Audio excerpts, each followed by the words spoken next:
இன்னைக்கு கடவுள் நம்மளுக்கு கொடுத்துருக்க வசனம் ஏசாயா 47:12.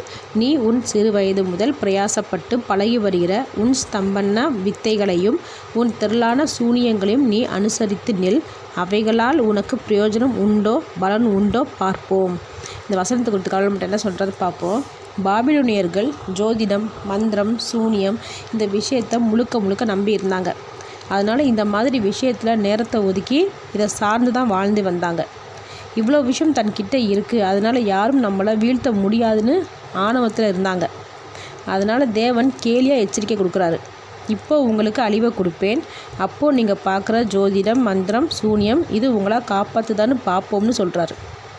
தேவன் சொன்னது போல் பாபிலோனை மேதிய பாரசீக ராஜ்யம் வீழ்த்திருச்சு.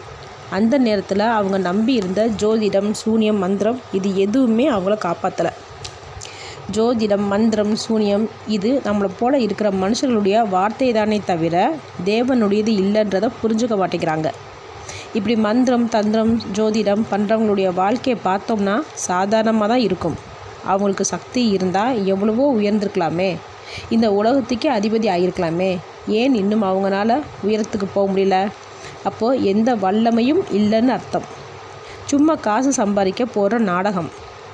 தேவன் ஒருவர்னால் மட்டும்தான் ஆக்கவும் அழிக்கவும் முடியும். அதனால் கட்டுக்கதைகள், மந்திரம், சூனியம் இந்த மாதிரி வீண் பேச்சுகளுக்கு இடம் கொடுக்க வேண்டாம். ஆமேன்.